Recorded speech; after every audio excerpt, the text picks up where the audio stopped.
welcome back to all of you in IPT English classes. Myself Mr. Ashfaq. I hope you will be enjoying yourself after reading my classes. आज हम box number 3 पढ़ेंगे future indefinite. इसके पहले हम लोग 2 boxes पढ़ चुके हैं, present indefinite and past indefinite. Future tense को बनाते समय हमको याद ये रखना पड़ता है कि इसमें कार्य भी हुआ नहीं है और होने की संभावना रहती है, लेकिन काम होगा कि नहीं होगा इसकी गारंटी नहीं होती है। तो हम स्टार्ट करते हैं कि फ्यूचर इंडेफिनिट की। फ्यूचर इंडेफिनिट में भी हम 4 रूल्स पढ़ेंगे। असर्टिव, जिसको हम फ्यूचर सिंपल भी कह सकते हैं, नेगेटिव पढ़ेंगे, इंट्रोगेटिव पढ़ेंगे और डबल इंट्रोगेटिव पढ़ेंगे। फर्स्ट बार हम ये पढ़ते हैं कि फ्यूचर इंडेफिनिट का पहचान क्या होता है। तो फ्यूचर इंडेफिनिट का ये पहचान होता है कि वाक्य के अंत में गा, गे, गी आता है, तो ये हमारा फ्यूचर इंडेफिनिट कहलाता है।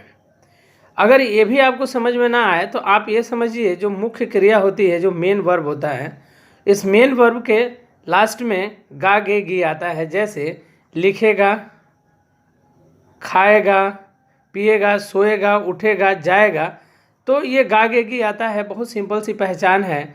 जैसे कि आप जानते हैं कि ये वीडियो हम लोग बिगिनर्स के लिए बना रहे हैं। आप बिना संकोच किए इस वीडियो को पढ़िए। आई थिंक्स कि आपको अगर रेगुलर हमारे क्लासेस को रिविजन्स कर रहे होंगे और हमारे वीडियो को बार बार देख रहे होंगे, तो वह दिन दूर नहीं जिस दिन आप अंग्रेजी बोलना सीख जाएं। बस ऑनेस्ट होना चाहिए अपने कैरियर के प्रति आपको। फ्यूचर सिंपल में हम पहला रूल पढ़ेंगे। Rule number first, subject will S L plus verb का first form plus object. Spoken करते समय हमको एक ध्यान रखना पड़ेगा कि हम सिर्फ सब्जेक्ट, चाहे सिंगुलर हो, प्लूरल हो, कुछ भी हो, आपको विल का प्रयोग उसके साथ करना है। इतना ध्यान रखेंगे। सब्जेक्ट हमने ऑलरेडी आपको बता चुके हैं। ऑब्जेक्ट भी हमने बताया है, कर्म होता है, सब्जेक्ट कर्ता होता है, मेन वर्ब मैंने बताया है। उसके बाद आपको ये हेल्पिंग वर्ब। तो हेल्पिंग वर्ब में हम सिर्फ विल का प्रयोग करेंगे। सब्जेक्ट चाहे सिंगुलर हो, प्लूरल हो, एक फर्स्ट पर्सन में हो, सेकंड पर्सन में हो या थर्ड पर्सन में हो, इतना हम इस वाक्य को बनाते समय इतना ध्यान रखने की ज़रूरत है। अब फ्यूचर इंडेफिनिट का जो पहला रूल्स है फ्यूचर सिंपल, उसका हम पहला वाक्य पढ़ते हैं। वह हींग खरीदेगा, वह हींग खरीदेगा। तो हींग का अंग्रेजी होता है ऐसा फोएटिडा, ऐसा फोएटिडा हींग होता है, और खरीदना का होगा बाई। तो he will buy asafoetida. Second sentences है, वह चाय सुड़ुक सुड़ुक कर पिएगा। He will slurp the tea. Slurp मतलब होता है सुड़ुक सुड़ुक कर पीते हैं। जैसे आप अक्सर दुकानों में जाते हैं तो चाय सुड़ुक सुड़ुक कर पीते हैं, तो स्लर्प मतलब होता है चाय सुड़ुक सुड़ुक कर पीना। जब भी हम पढ़ाते हैं तो देखिएगा वाक्य के साइड में हम इसके वर्ड मीनिंग्स को लिख देते हैं ताकि आपको आसानी से याद हो जाए। वाक्य पे आप ध्यान देते ही देते हैं, लेकिन सबसे इम्पोर्टेंट है उसके वर्ड मीनिंग पर ध्यान देना। वर्ड मीनिंग आपके पास अगर जानकारी होगा तो आप अच्छे से इसको बना देंगे। अब रूल नंबर सेकेंड देखते हैं, नेगेटिव सेंटेंसेस। नेगेटिव सेंटेंसेस क्या होते हैं? जिसमें नकारात्मक का बोध होता है। जैसे नहीं होगा, नहीं किया, करूँगा, नहीं जाऊँगा। तो इसका रूल्स होगा subject will S L plus not plus verb का फर्स्ट फॉर्म प्लस ऑब्जेक्ट।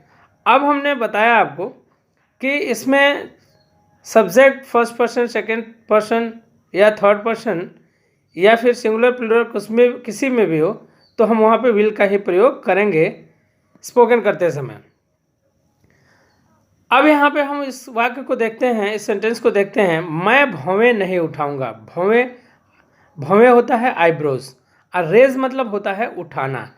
तो आई विल, मैं सब्जेक्ट है तो आई, हेल्पिंग वर्ब विल का प्रयोग होगा। तो I will not raise my eyebrows. जैसे कि मैंने बताया था कि आई के साथ सेल का नहीं, से हम विल का प्रयोग ही करेंगे। तो मैं भौवें नहीं उठाऊंगा, तो I will not raise my eyebrow. अब दूसरा वाक्य है, मैं उसे नहीं घूरूंगा, मैं उसे नहीं घूरूंगा। आप अक्सर घूरते हैं लोगों को, तो स्टेयर मतलब होता है घूरना। तो मैं नहीं घूरूंगा तो I will not stare at him, I will not stare at him. अब हम इसमें देखते हैं आईब्रो का मतलब भौं उठाना होता है। कुछ वर्ड मीनिंग्स देखते हैं। स्टेयर का मतलब होता है घूरना, जब हम किसी को घूरते हैं। ग्लेयर में मतलब होता है घूरना, लेकिन जब हम गुस्से में किसी को घूरते हैं।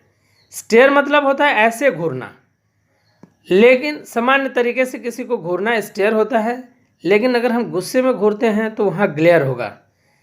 अब हीन भावना से देखना, आप कहीं चले जाते हो और लोग आपको हीन भावना से देखते हैं, जैसे आप उस सोसाइटी में फिट नहीं बैठते हैं तो लगता है कि हम कहाँ पहुँच गए, या लोग अपने सोसाइटी में आपको एडजस्ट नहीं कर पाते, तो वहाँ पे हम हीन भावना के रूप में अपने आप को देखते हैं।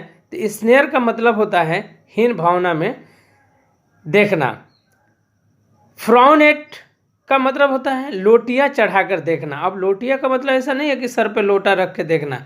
लोटिया जब हम देखते हैं किसी को तो हमारे फोरहेड पे सामने जो लीलार होता है उसके ऊपर हमारे निशान बन जाते हैं, तो उसको हम लोटिया चढ़ाकर देखना कहते हैं। तो फ्रॉन एट मतलब होता है लोटिया चढ़ा के देखना। स्टेयर का मतलब मैंने बताया है घूरना होता है।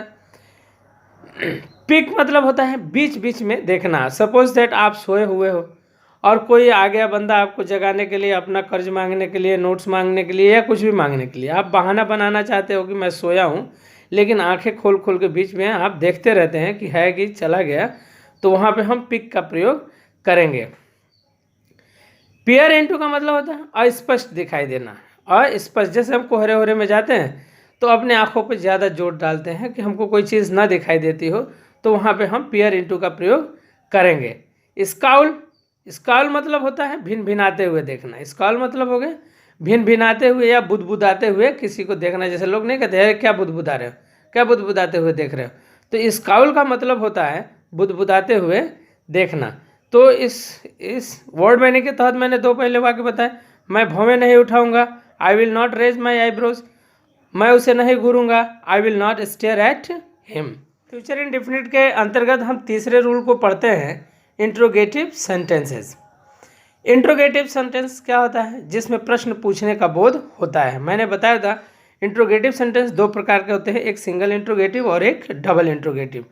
तो जब वाक्य के पहले प्रश्न पूछने का बोध हो तो वहाँ सिंगल इंट्रोगेटिव होता है, लेकिन जब वाक्य के बीच में प्रश्न पूछने का बोध हो तो वहाँ पे डबल इंट्रोगेटिव का हम प्रयोग करते हैं, उसमें WH फैमिली का प्रयोग करते हैं। तो हम पहले पढ़ते हैं इंट्रोगेटिव सेंटेंस यानी सिंगल इंट्रोगेटिव सेंटेंसेस। अब सिंगल इंट्रोगेटिव में हम क्वेश्चन वर्ग के लिए हम हेल्पिंग वर्ग का प्रयोग करेंगे, विल या सेल। फिर मैंने बताया था सेल का प्रयोग हम नहीं करेंगे, सिर्फ विल का प्रयोग ही हम करेंगे। प्लस सब्जेक्ट प्लस वर्ब का फर्स्ट फॉर्म और प्लस ऑब्जेक्ट, इसका हम प्रयोग करेंगे। अब इस रूल के अकॉर्डिंग टू हम सेंटेंस देखते हैं। क्या वह अपना स्वेटर उतारेगा? क्या वह अपना स्वेटर उतारेगा? तो will he put off his pullover. Pullover का मतलब होता है स्वेटर, लेकिन अगर हम पुल ओवर बोलेंगे, अलग अलग बोलेंगे तो बैलगाड़ी खींचना होता है, लेकिन पुल ओवर का मतलब होता है स्वेटर। तो he will put off his pullover. Put off का मतलब होता है उतारना। पुट ऑफ का मतलब हो गया उतारना किसी चीज़ को, हैं तो शर्ट भी उतारना होगा, तो क्या वो अपना शर्ट उतारेगा? तो he will put off his shirt, या he will put off his pant, he will put off his jeans, he will put off his trousers. आप ऐसे भी बना सकते हैं। तो आप ऐसा नहीं है कि हम लोग अगर दो दो सेंटेंसेस पढ़ा रहे हैं तो आप इसी पे डिपेंड रहें। इसके साथ साथ हम लोग वर्ड मीनिंग भी बता रहे हैं, तो सारे वर्ड मीनिंग के साथ साथ आप सेंटेंस के यानी वाक्यों के साथ इन वर्ड मीनिंग्स का प्रयोग करिए और रिवीजन करते रहिए। क्या वह हाँ में सर हिलाएगा? तो विल ही नोड। क्या वह हाँ में सर हिलाएगा? तो विल ही नोड। नोड माने होता है हाँ में सर हिलाना। कुछ वर्ड मीनिंग और देखते हैं, जैसे कि हमने निगेटिव में बताया था भिन भिनाते हुए देखना, उसी तरह से मरमर का मतलब होता है बुदबुदाना। मरमर का मतलब होता है बुदबुदाना, अक्सर लोग जाते हैं देखते हैं कि आप मरमरिंग करते रहते हैं। ग्रम्बल का मतलब होता है बड़बड़ाना, जैसे फालतू में लोग बड़बड़ाते रहते हैं बिना मतलब का किसी के ऊपर गुस्सा करके, तो ग्रम्बल होता है। पुलोवर का मतलब मैंने स्वेटर होता है, मैंने बताया है। अब डबल इंट्रोगेटिव आता है, तो डबल इंट्रोगेटिव में मैंने बताया था क्वेश्चन वर्ड यानी WH फैमिली पहले आएगी, उसके बाद विल या shall helping verb plus subject plus verb का फर्स्ट फॉर्म प्लस ऑब्जेक्ट। अब इसके अंतर्गत हम वह सेंटेंसेस को देखते हैं। वह क्यों बड़बड़ाएगा, वह क्यों बड़बड़ाएगा, तो बड़बड़ाएगा अभी मैंने वर्ड मीनिंग बताया कि ग्रम्बल, तो वाई विल ही ग्रम्बल, वह क्यों बड़बड़ाएगा। मैं उसे क्यों घूरूंगा, तो why will I stare at him, why will I stare at him.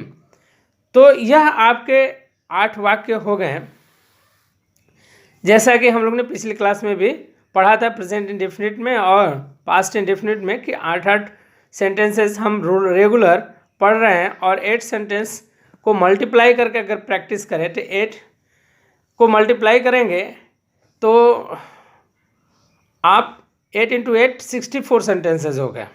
अगर 8 × 8 आप मल्टीप्लाई करेंगे तो 64 सेंटेंसेस इच बॉक्सेस में आप रिवीजन कर सकते हैं। और हम बताए थे इस बात को भी। सेंटेंसेस को देखते हैं। वह हिंग खरीदेगा, ही विल बाई ए सप फॉर टी। वह चाय सुड़ुक सुड़ुक कर पिएगा, he will slurp the tea. Negative में गए, मैं भवें नहीं उठाऊंगा, I will not raise my eyebrow, मैं उससे नहीं घूरूंगा, I will not stare at him. Interrogative में क्या हो गया, क्या वह अपना स्वेटर उतारेगा, will he put off his pullover. क्या वह हाँ में सर हिलाएगा, will he nod. Double interrogative में हमने क्या बताया था, वह क्यों बड़बड़ाएगा, तो वाई विल ही ग्रम्बल्स। मैं उसे क्यों घूरूंगा, तो वाई विल आई स्टेयर। अब इस वाक्य को हम इन्हीं बॉक्सेस में पुनः रिपीट करते हैं, जैसे कि ही विल बाई ऐसा फर्टिडा, यानी वह हिंग खरीदेगा। नेगेटिव में बनाना हो तो वह हिंग नहीं खरीदेगा, तो ही विल नॉट बाई ऐसा फर्टिडा। क्या वह हिंग खरीदेगा, तो विल ही बाई ऐसा फर्टिडा। वह हिंग क्यों खरीदेगा, तो वाई विल ही बाई ऐसा फर्टिडा। वह चाय सुड़ुक सुड़ुक कर पिएगा, he will slurp the tea. वह चाय सुड़ुक सुड़ुक कर नहीं पिएगा, he will not slurp the tea. क्या वह चाय सुड़ुक सुड़ुक कर पिएगा, will he slurp the tea. वह चाय सुड़ुक सुड़ुक कर क्यों पिएगा, why will he slurp the tea. मैं भौवें नहीं उठाऊंगा, नेगेटिव है, तो I will not raise my eyebrows. Affirmative में बनाना हो तो मैं भौवें उठाऊंगा, तो I will raise my eyebrow. उसके बाद आप इंट्रोगेटिव में गए, तो क्या मैं भौवें उठाऊंगा, तो will I raise my eyebrow. मैं अपने भौवें क्यों उठाऊंगा, तो why will I raise my eyebrow. मैं नहीं घूरूंगा, I will not stare at him. मैं उसे नहीं घूरूंगा, I will not stare at him. मैं घूरूंगा, I will stare at him. क्या मैं उसे घूरूंगा, will I stare at him. मैं उसे क्यों घूरूंगा, why will I stare at him. अब इंट्रोगेटिव का रूल्स क्या वह अपना स्वेटर उतारेगा, will he put off his pullover. Negative में जाएंगे, वह अपना स्वेटर नहीं उतारेगा, तो he will not put off his pullover. वह अपना स्वेटर उतारेगा, तो he will put off his pullover. अब हमने दूसरा वाक्य लिया, क्या वह हाँ में सर हिलाएगा, विल ही नोड। असर्टिव में जाते हैं, तो वह हाँ में सर हिलाएगा, तो ही नोड। वह हाँ में सर क्यों हिलाएगा, तो वाई विल ही नोड। तो इस तरह से ये हमने 8 वाक्यों को आपको प्रत्येक बॉक्स में रिवीजन करके बताया। अब इन्हीं बॉक्सेस को आप प्रीवियस बॉक्सेस में, यानी जितने रूल आपने इस बॉक्स में पढ़े हैं, सारे रूल्स को प्रीवियस बॉक्स में पास्ट इंडेफिनिट और प्रेजेंट इंडेफिनिट में ले जाके रिवीजन। जब हम रूल नंबर फर्स्ट को प्रीवियस बॉक्स में ले जाते हैं, यानी पास्ट इंडेफिनिट या प्रेजेंट इंडेफिनिट में, तो उसने क्या कहा, वह हिंग खरीदेगा। वह हिंग खरीदेगा, तो यहाँ पे तो हम बनाएंगे ही विल बाई ए सप फॉर टीडा। लेकिन अगर हम पास्ट इंडेफिनिट में ले जाते हैं, तो बाई का सेकंड फॉर्म बॉट होगा, तो ही बॉट ऐसा फॉर टीडा। लेकिन प्रेजेंट इंडेफिनिट में अगर हम लेके जाते हैं असर्टिव में, तो वह हिंग खरीदता है, तो ही बाइज ऐसा फॉर टीडा होगा, ही बाइज ऐसा फॉर टीडा होगा। वह चाय सुड़ुक सुड़ुक कर पिएगा, तो he will slurp the tea. Past indefinite में उसने चाय सुड़ुक सुड़ुक कर पी, उसने चाय सुड़ुक सुड़ुक कर पी। तो ही स्लर्प्ड द टी। अगर हम प्रेजेंट इंडेफिनिट में लेके जाते हैं तो ही स्लर्प्स द टी होगा, ही स्लर्प्स द टी। उसी तरह से नेगेटिव सेंटेंस को अगर हम पास्ट इंडेफिनिट के नेगेटिव में ले जाते हैं तो मैं भवें नहीं उठाऊंगा, यह तो आपका फ्यूचर इंडेफिनिट में हो गया, मैं भवें नहीं उठाऊंगा, I will not raise my eyebrow. लेकिन अगर पास्ट इंडेफिनिट के हम नेगेटिव में लेके जाते हैं तो आप बनाएंगे मैंने भवें नहीं उठाई, मैंने भवें नहीं उठाई। तो आप क्या बनाएंगे, I did not raise my eyebrow, I did not raise my eyebrow. लेकिन अगर यही प्रेजेंट इंडेफिनिट के नेगेटिव में ले जाते हैं तो मैं भवें नहीं उठाता, तो I do not raise my eyebrows, I do not raise my eyebrow. Second वाक्य क्या है, मैं उसे नहीं घूरूंगा, ये तो नेगेटिव हो गया फ्यूचर इंडेफिनिट का। लेकिन अगर हम इसको आई will not stare at him, मैं उसे नहीं घूरूंगा।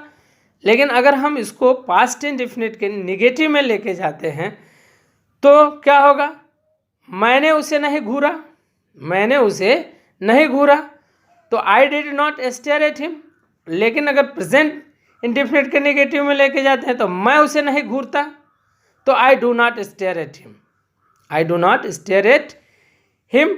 इस तरह से आप सारे बॉक्सेस को एक एक लाइन से करके आप प्रैक्टिस करेंगे। अब जैसे आप उन बॉक्सेस के वाक्यों को आपको अगर याद होगा कि वह प्रधानमंत्री की हत्या करेगा, तो ही विल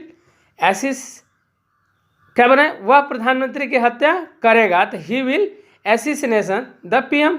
वह पौधों को पानी देगा, तो he will water the plant, he will water the plant. इस तरह से आप प्रीवियस बॉक्स को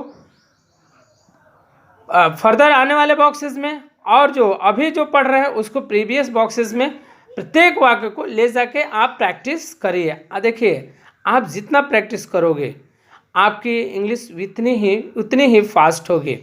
क्योंकि हम लोग बहुत सिंपल लैंग्वेज में यह वीडियो बना रहे हैं कि हमारे जो ऐसे भाई बहन जो दोस्त हैं, मित्र हैं, और ऐसे भाई बहन जो अंग्रेजी का ABCD नहीं जानते हैं, आई थिंक इस वीडियो को देख के 40 से 45%, 50% तक अंग्रेजी बोलना सीख जाएंगे। लेकिन अगर वह रेगुलर रिवीजन करते रहें तो आई होप कि उनकी अंग्रेजी बहुत ही फास्ट हो जाएगी।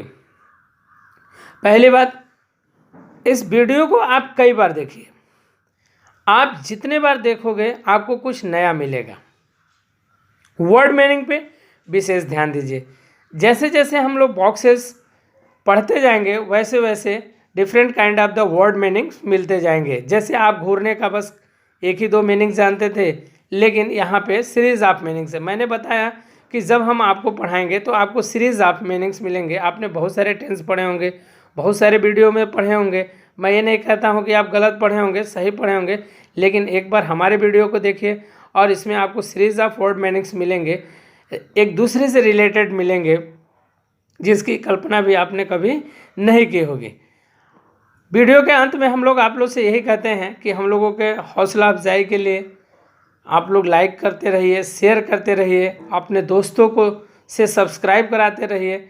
आपके द्वारा सब्सक्राइब कराना, आपके द्वारा लाइक करना, आपके द्वारा कमेंट करना हम लोगों को काफ़ी हिम्मत देता है एक नई वीडियो बनाने के लिए। इसलिए हम इन्हीं आशाओं के साथ आज यहीं पे इस वीडियो को समाप्त करते हैं कि आप हमारी क्लास को पढ़ के काफ़ी आनंद ले रहे होंगे और रिवीजन भी ईमानदारी के साथ कर रहे होंगे। Honesty is the best policy.